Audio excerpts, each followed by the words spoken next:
네, 오늘은 로마서 16번째 시간이고요. 독백에서 대화로 나아가는 삶이라는 제목으로 말씀을 나누도록 하겠습니다. 캘리포니아 대학의 샌디에이고 캠퍼스 의과대학에 아지트 바르키 교수가 있고요. 또 애리조나 대학의 분자 세포 생물학과 교수인 데니 브라워 교수가 있습니다. 이 두 분이 공저로 쓴 책 한 권이 있는데요. 다름 아닌 부정본능이라는 책입니다. 부정본능.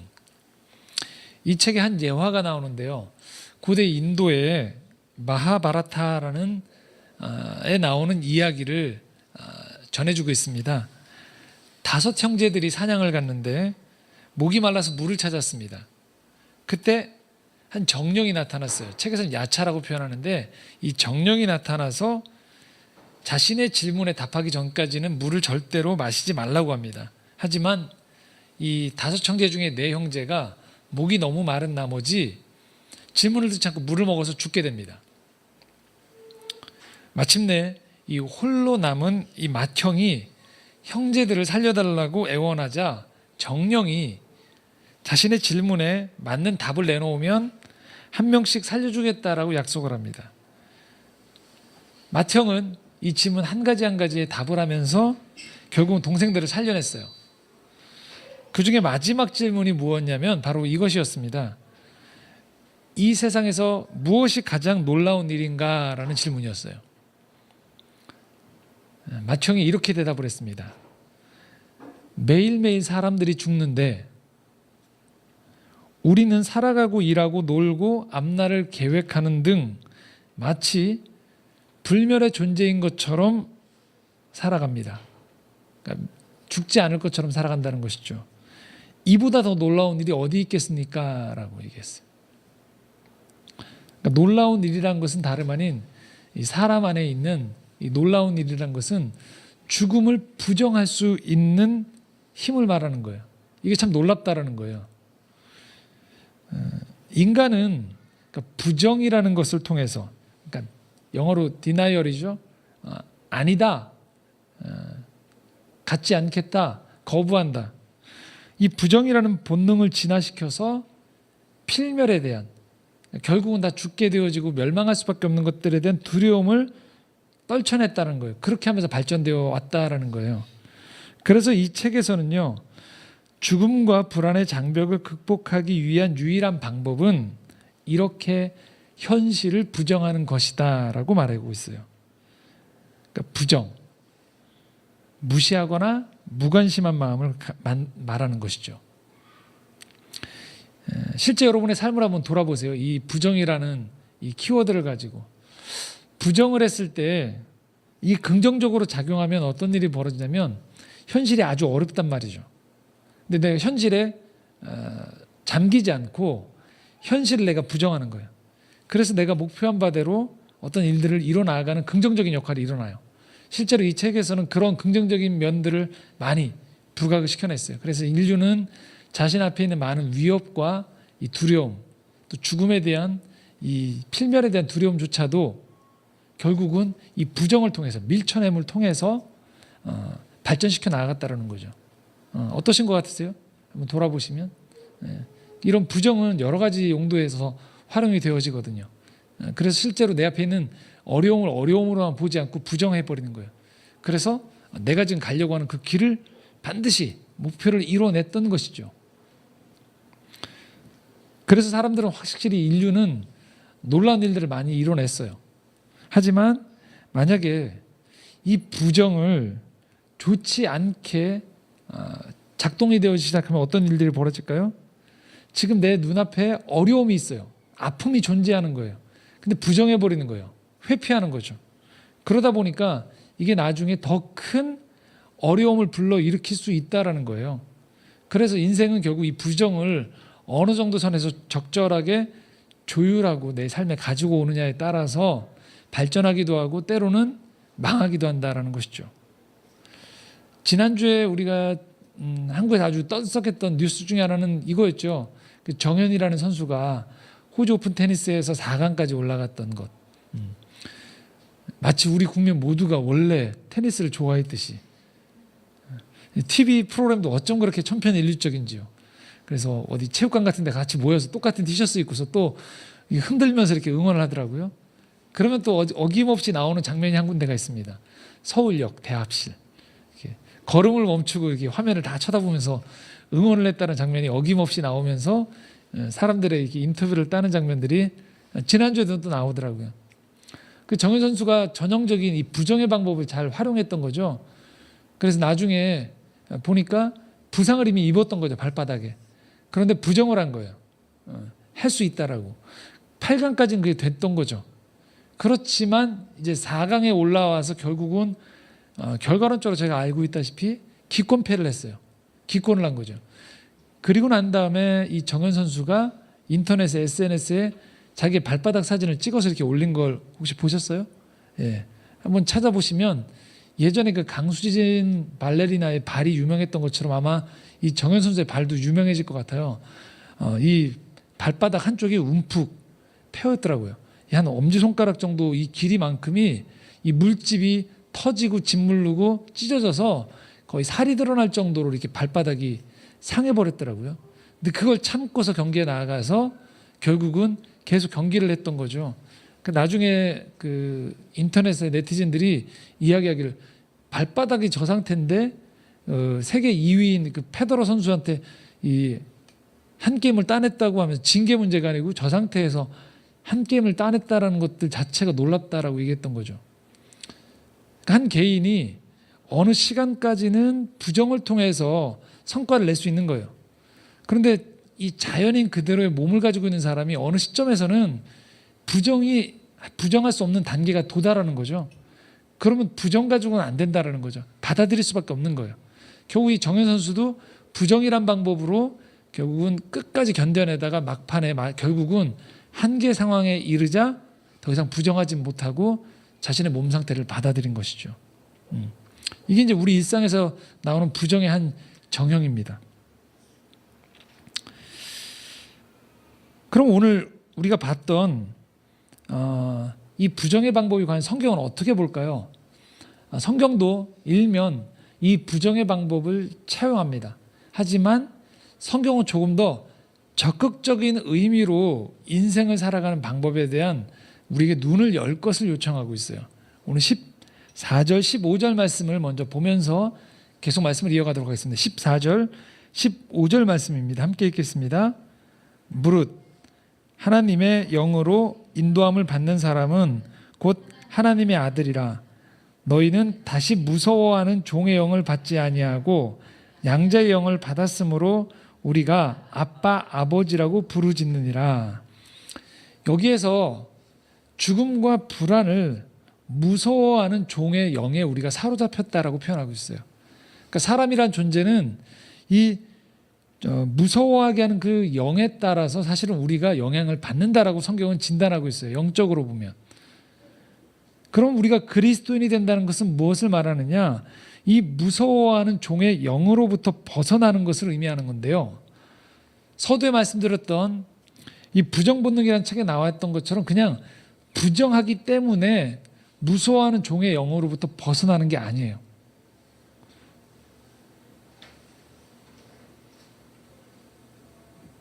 그것이 아니고 바로 하나님과의 관계 맺음을 통해서 구체적인 이유를 가져서 두려움이 우리 삶 가운데서 물러가는 것을 말해요.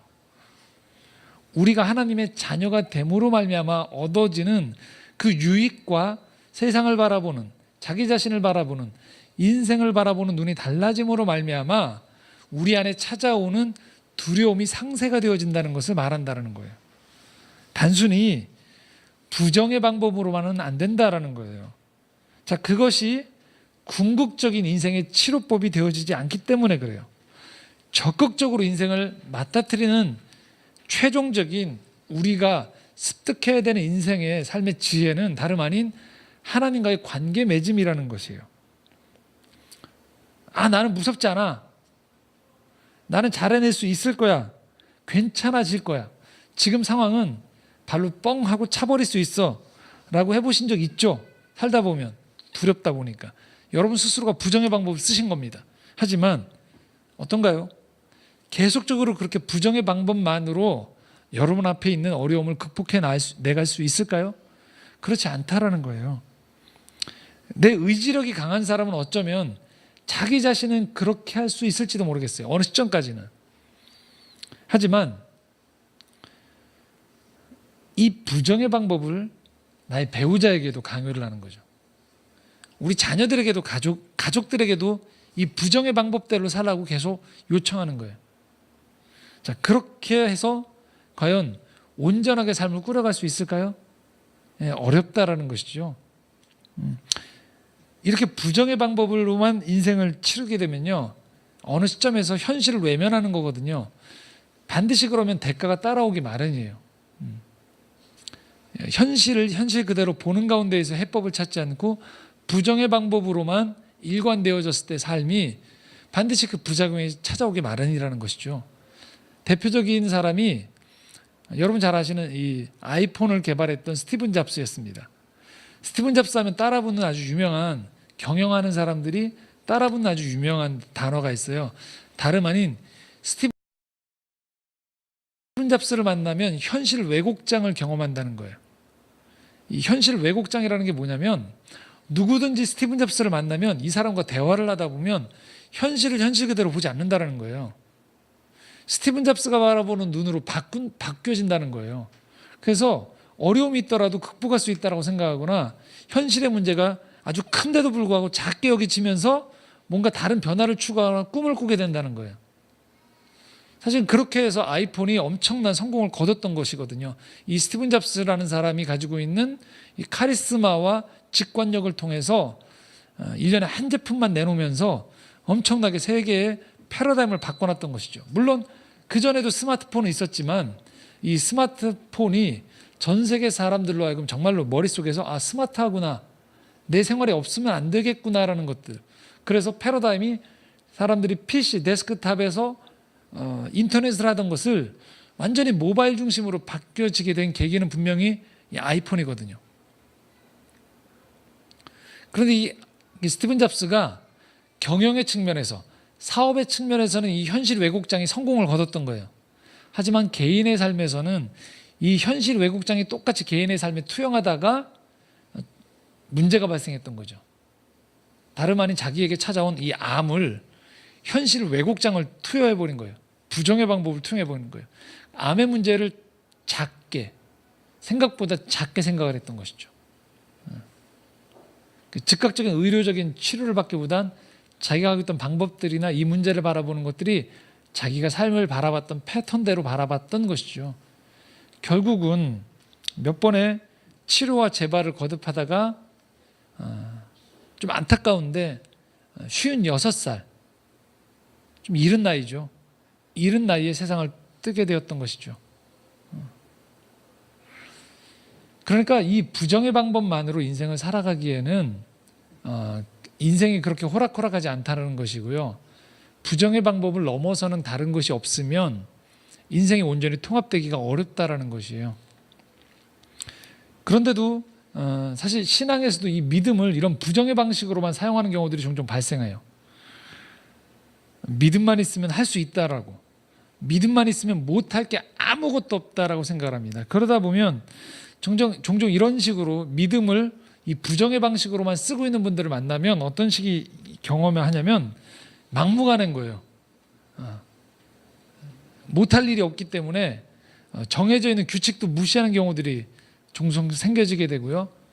자기 주변에 이 연약한 사람들을 돌보고 함께 기다려주는 것들이 약해집니다. 예의 없음이나 계획 없음을 믿음으로 착각하기도 하고요.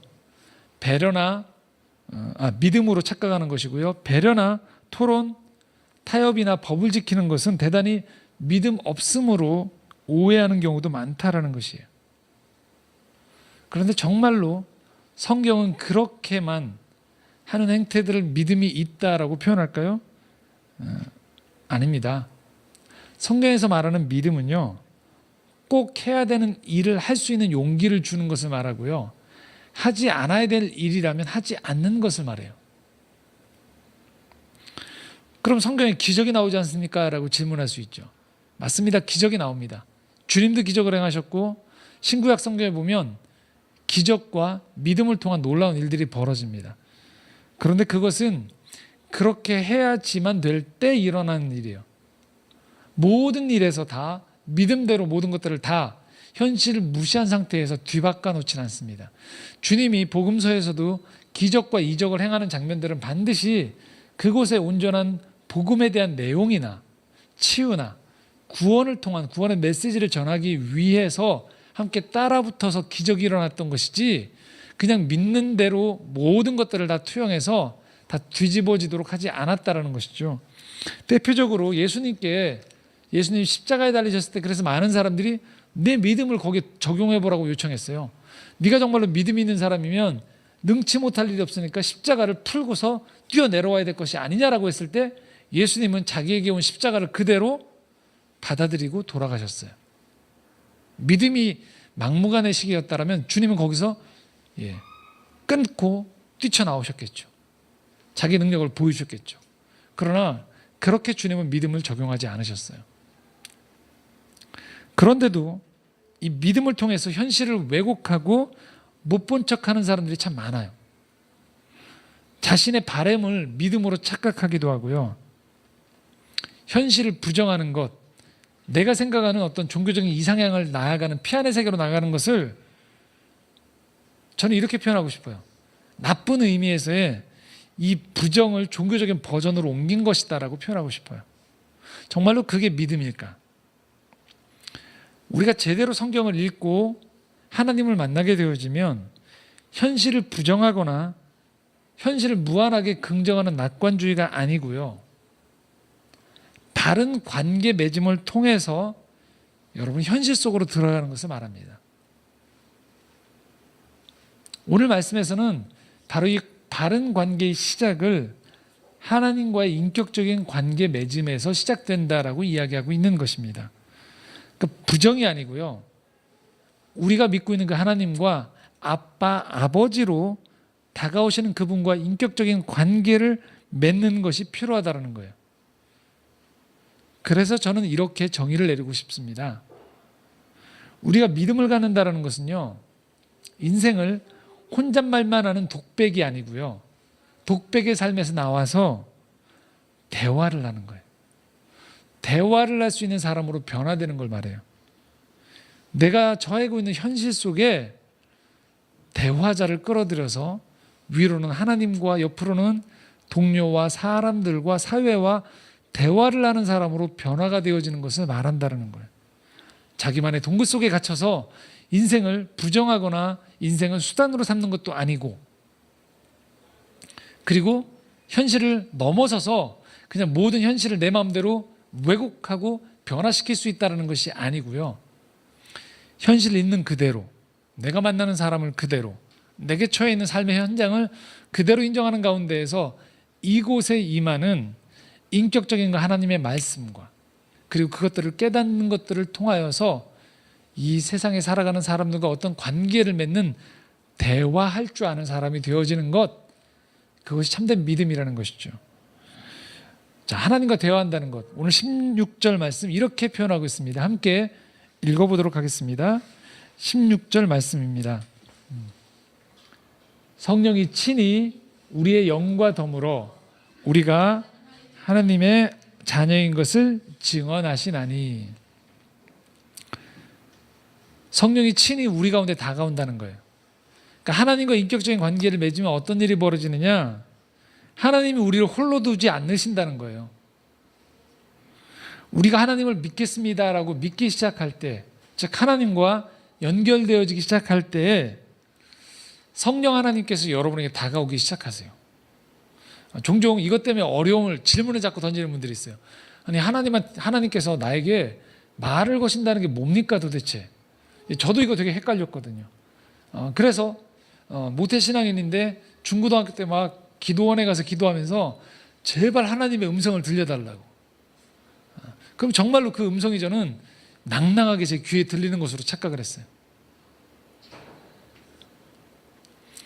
근데 우리가 내가 하나님을 믿겠습니다라고 하고 하나님 앞에 내 마음이 다가가기 시작할 때, 여러분 마음이 열려 있다라면 우리가 어느 시점부터 깨닫기 시작하는 게 시작하는 것은 하나님이 참 여러 루트를 통해서 나에게 말씀하신다는 것들을 알게 된다는 거예요. 예전에는 그냥 이게 우연인 줄 알았어요. 예전에는 그냥 이런 일들이 그냥 내가 열심히만 해서 벌어진 결과인 줄 알았어요. 그런데 내가 하나님이란 분이 살아계시다는 것들을 알거나 그렇게 알기를 원하면서 내가 거기에 관심을 기울이기 시작하면 놀랍게도 하나님이 참으로 여러 채널을 통해서 나에게 말씀하시는구나라는 것들을 내가 깨닫기 시작한다는 거예요.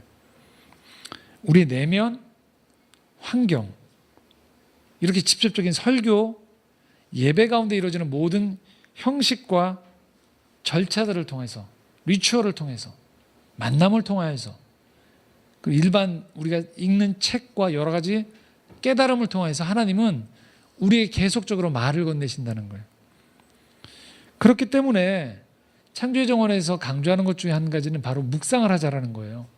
가장 기본적인 그냥 일상에서 하나님의 음성을 내가 길을 걸어가면서 깨달아야지 하면 잘 안 깨달아지거든요. 그런데 묵상에서부터 훈련하기 시작하면 일상에 걸어가면서도 이런 부분들에 대한 점점 민감함이 생겨지기 시작하거든요. 그래서 집중적으로 제한된 시간이지만 정해놓은 그 시간, 짧은 시간이지만 그 시간에 하나님의 말씀을 토대로 내 마음을 그 앞에 내어놓고 하나님과 대화를 시도하려고 노력하시라는 것, 그분이 말씀을 통해 나에게 다가오시는 것들을 경험하라는 것, 그것이 바로 묵상이거든요. 그렇게 여러분들이 말씀 가운데 그분의 음성을 들으려고 할 때 점점 여러분들은 하나님의 음성을 듣기 시작한다는 거예요. 그분은 우리에게 그분의 음성을 들려주기를 간절히 원하시기 때문에 그렇습니다. 그렇게 되어질 때 그분의 음성이 우리에게 다가올 때 가장 큰 특징이 있어요. 다름 아닌 두려움을 몰아내고 평강을 주세요. 마음의 평안을 허락하십니다. 이 평안이 서두에 말씀드렸던 부정이라는 방식과는 다른 이유는 성경의 말씀을 우리가 따를 수 있는 확신을 주시는 거예요. 그러니까 여러분들이 단순히 말씀을 읽으면서 오늘 나한테 위로가 되어지는 말씀이 무엇인가만 찾는 게 평안이 아니에요. 말씀을 묵상할 때 내 마음 가운데 부딪혀지는 그런 성경 말씀을 통하여서 내가 이렇게 살아야겠구나, 이런 마음을 품어야겠구나, 이런 길을 결단해야겠구나, 이것들을 끊어내야겠구나라고 할 때 나 혼자서는 그것을 못하거든요.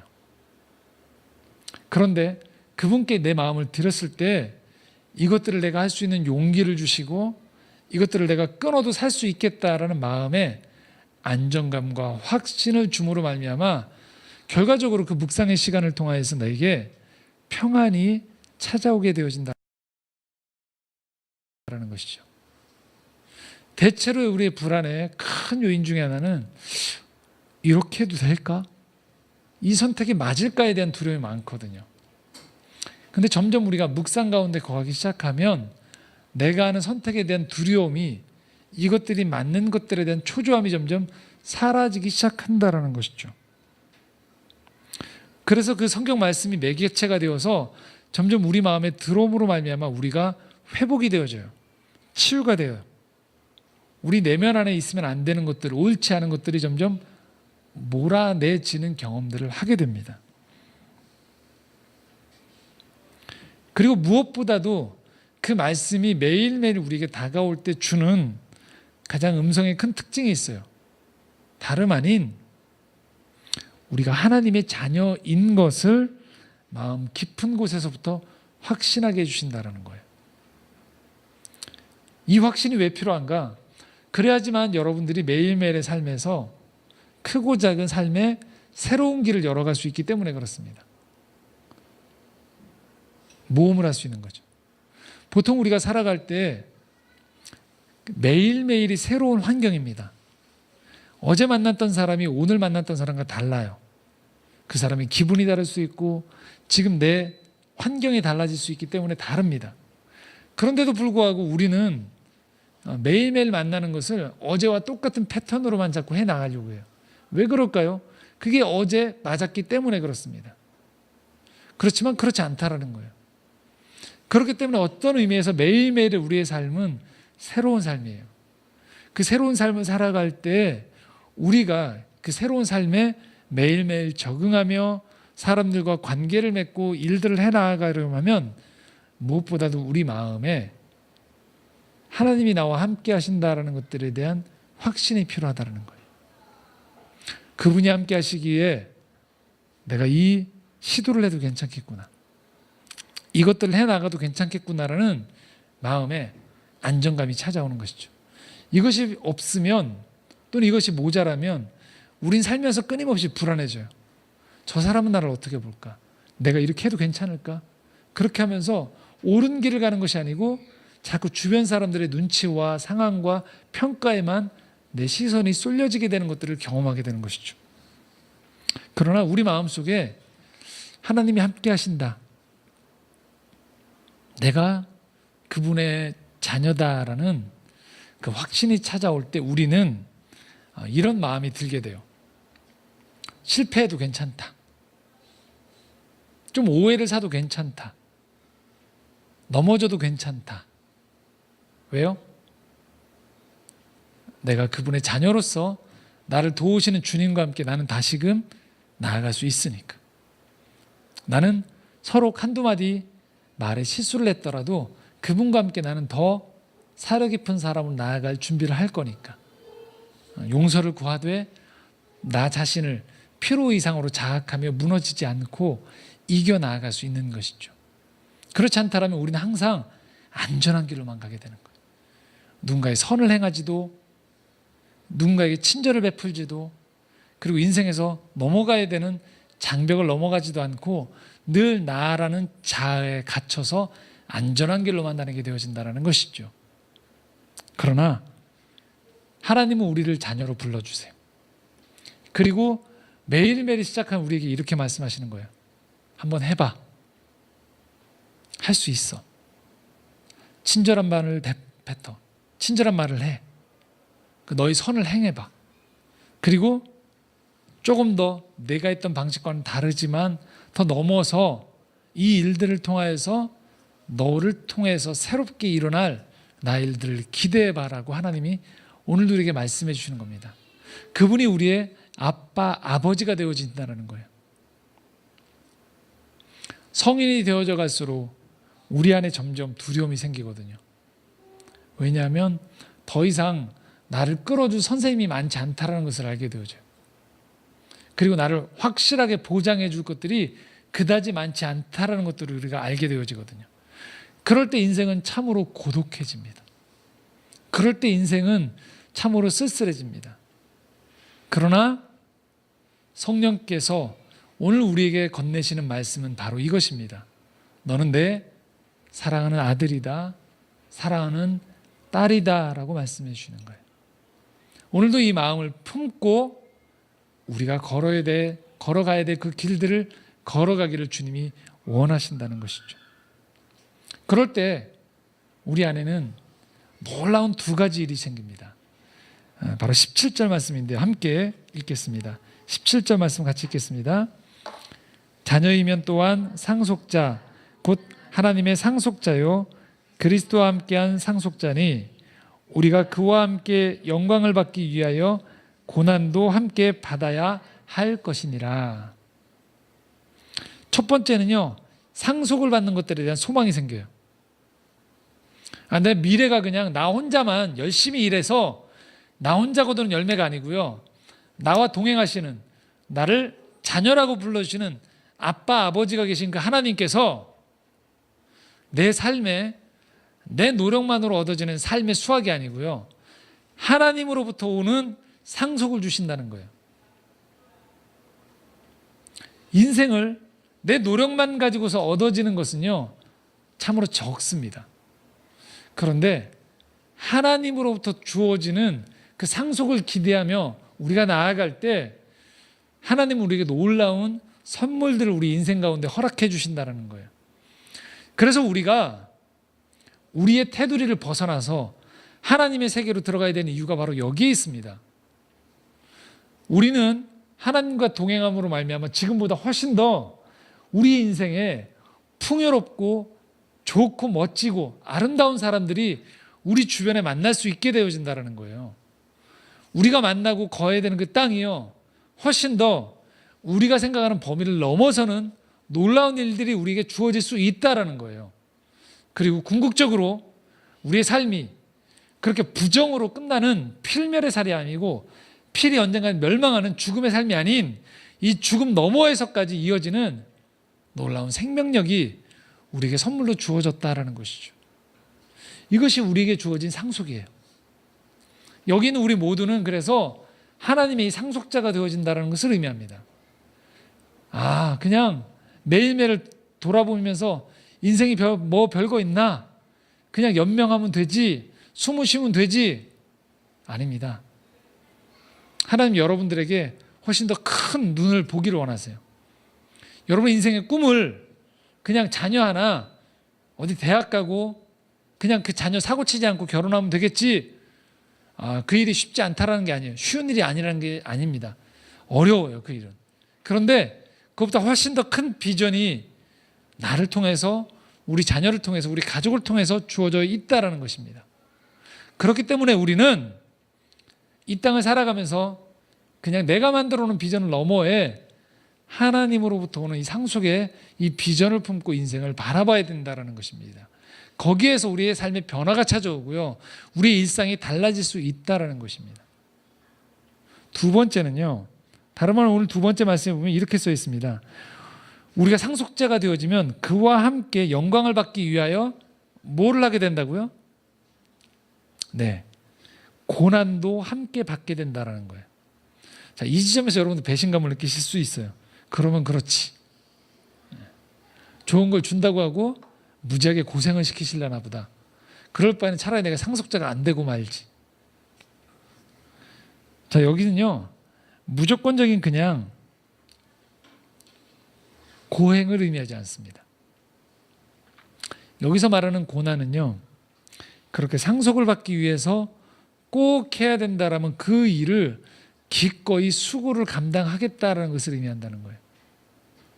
그 평창올림픽이 다가오는데 그 많은 선수들이 자기 스스로가 자발적으로 선수촌에 들어가서 운동하는 이유가 왜 그럴까요? 자기 앞에 있는 영광이 무엇인지를 알기 때문에 그렇습니다. 국가의 대표가 되었고 그 국가의 대표가 되어져서 인생의 시간을 소중한 것들을 위해서 절제하고 노력할 때 주어질 그 보상과 영광이 무엇인지 알기에 스스로 자신의 젊음을 그곳에 투여해서, 그곳에 들여서 기꺼이 고생을 감당하는 것이죠. 마찬가지입니다. 이 하나님의 상속을 받는다는 것은요, 결국 그래서 꽃길만으로 다니면서 내 인생을 그냥 아름다운 것만 보겠다는 것을 말하지 않아요. 정말로 우리 인생 가운데에서 가치로운 것, 우리 인생을 궁극적으로 우리 영혼까지도, 그리고 영혼의 삶까지도 책임져 줄 만한 그런 가치롭고 영광스럽고 소중하고 모두를 살리는 일이라면, 근데 그 일을 해야 되고 그런 사람을 만나야 될 때 생각지도 않은 장벽이 있고 생각지도 않은 어려움이 있을 때 우리가 회피하지 않는 것을 의미해요.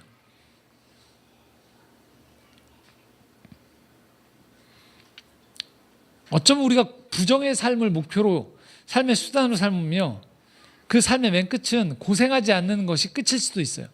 하지만 우리가 하나님의 자녀로 산다라는 것, 기꺼이 하나님이 주시는 상속자로서의 삶의 비전을 품게 되어지면요, 그 비전을 바라보면서 삶에 찾아오는 고난도 기꺼이 감수할 수 있는 성숙한 삶의 태도가 우리 안에 깃들이게 된다는 것을 말합니다. 자, 그러면 고난을 겪는다는 것은 뭘 의미할까요? 오늘 한 가지만 말씀을 드리겠습니다. 하나님과 그 관계를 맺었듯이요, 사회와 관계를 맺는다는 걸 말해요. 사회와 관계 맺는다는 건 뭘 말하냐면요, 지금 눈을 뜨고서 여러분 옆에 주변에 있는 사람, 여러분이 속해 있는 곳의 문제를 문제 그대로 인식하고 그 안에 들어가는 것을 말해요. 여러분 그런 생각 안 드세요? 사람 만나는 거 참 피곤하다, 그러지 않으세요? 사람과 관계 맺는 거 참 골치 아프다. 청년들이 어느 직장에 취업해요. 고등학생들이 원하는 대학에 진학해요. 언제가 가장 좋을까요? 언제가 좋을까요? 물론 여러분들쯤 되시면 벌써 이제 월급, 급여, 명세서를 받을 때라는 이렇게 얘기가 나올 수 있지만, 가장 순수한 상태로 우리가 얘기해 보면 언제가 가장 좋으냐면 합격증을 받았을 때예요. 그렇지 않나요? 게시판에서 수험번호 나를 발견했을 때, 그다음에 전화를 걸었는데 합격했습니다라는 그 직장에서의 음성을 딱 들었을 때, 그때만큼 세상을 다 가진 것처럼 생각될 때가 없지 않습니까? 자, 근데 거기가 피크죠. 그렇지 않습니까? 그 다음에 학교에 들어가기 시작하면 어떻게 되냐? 그 선후배와의 관계들 속에서 이게 대학생활인가 하면서 실망이 찾아오죠. 직장에 들어가면 어떻습니까? 그 어렵게 들어간 직장에서의 대부분의 문제는 어떤 문제들일까요? 관계의 문제예요. 나를 괴롭히는 상사, 의견 조율이 안 되는 동료, 나를 어렵게 배척시키는 여러 집단 안의 관계들이 참 나를 어렵게 만드는 것이죠. 밖에서 바라볼 땐 다 부러운 풍경들이에요. 저런 건물에서 일해봤으면, 저런 학교에 다녀봤으면, 그리고 되게 행복해 보이는 저 집에 내가 가족 일원이 되었으면. 그렇지 않습니까? 근데 막상 그 안에 들어가면 어떨까요? 그 나름의 골치 아픈 문제들 투성입니다. 그렇지 않습니까? 이 필름 포럼도 종종 SNS에 제가 올라오는 걸 봐요. 검색을 합니다. 카페가 이뻐요. 뭐 영화관 되게 제가 소중히 여기는 공간이 이렇게 하는 분들이 있어요. 애정하는 공간이라고. 맞습니다. 가끔씩 올 때 그런 거죠. 매일매일 여기가 일터가 되어지고 여기서 살아간다는 것은 행복하면서도 또 다른 수많은 관계와 여러 가지 극복해야 될 난제들이 쌓여 있습니다. 그럼 결국은 우리가 인생을 살아간다는 건 뭘 말할까요? 이 골치 아픔을 그냥 회피하는 삶의 자세가 아니고요, 기꺼이 그것들을 풀어가는 지혜를 내가 배우고자 노력하고 그 안에 들어가는 것을 말해요. 골치 아픈 관계를 언제쯤 끊어낼 수 있을까가 아니고요, 이 관계를 어떻게 이 실타래를 풀어갈까. 그래서 이것들을 통해서 궁극적으로 내 삶을 그렇게 하나님 나라에 합당한 열매를 맺으며 살아갈까로 내가 나아가는 지점을 말해요. 그렇기 때문에 진정으로 성경을 제대로 읽고 하나님의 사람으로 살아간다는 것은 피 안의 엉뚱한 세계로 달아나는 것을 말하지 않아요. 오늘 내가 겪고 있는 이 수많은 문제들, 내 삶의 진로와 내 직장의 문제와 우리 자녀들과의 문제들, 자녀들이 또 겪고 있는 학교의 문제들을 끌어안고서 이 속에서 믿음의 눈으로 바라보는 가운데 무엇을 할까? 해야 되는 것에 불안에 기인해서 행동하지 않고요, 하나님이 주시는 그 사랑의 음성의 토대로 내가 내 삶에 맺혀야 되는 그 아름다운 삶의 방향으로 나아가는 것을 의미합니다. 저희가 오늘부터 신앙 세미나가 이 5주 동안 또 이제 바뀌었습니다. 복음의 공공성이라는 책 다음에 아픔이 길이 되려면이라는 책을 가지고 저희가 신앙 세미나를 하게 됩니다. 중요한 건 이 책은 저자가 크리스찬이 아니에요. 그럼에도 불구하고 저희가 왜 이 아픔이 길이 되려면이라는 책을 가지고 함께 공부하려고 하냐면, 이 고려대에 있는 보건과학과 교수님인 김승석 교수님이 쓴 책인데요, 바로 이 땅에 있는 이웃들의 아픔에 대해서 주목하는 책이기 때문에 그렇습니다. 가난한 삶이 왜 가난한 사람들이 더 아플까? 똑같은 몸인데. 소방공무원을 비롯한 이 땅에서 안전을 지키는 사람들이 겪고 있는 내상, 육체적인 상처들, 힘겨움들에 대한 것들, 재난을 당했던, 사회적인 재난을 당했던 사람들이, 그리고 거기 살아남았던 사람들이 겪게 되어지는 이 아픔에 대해서 그냥 에세이를 쓴 게 아니고요, 이 보건과학부 교수가 정확한 의료적인 데이터와 수치를 가지고서 과학적으로 추적해 보는 책이에요. 그냥 이웃을 향해서 아파합시다라고 하고 그냥 한 문장으로 끝내버리는 것이 아니고 조금 더 구체적으로 한 걸음 들어가서 정말로 그렇게 아픔을 겪고 있는 이웃들이 어떠한 상황인지를 저희가 좀 배워보고자 저희가 이 책을 선택했고 4주간 그 챕터마다 그런 이웃들을 돌아보고자 하는 것입니다. 왜 저희가 이것을 할까요? 바로 이런 부르심 때문이에요. 그리스도인이 되어 산다는 것이 무엇을 의미하는지를 저희가 고민하고 찾고 배워가기 위한 것입니다. 말씀을 정리해 보겠습니다. 결국 여러분, 우리가 하나님을 믿으며 산다는 것은요, 혼자 이 세상을 부정하거나 해낼 수 있다라고 하는 혼자의 독백의 삶이 아니에요.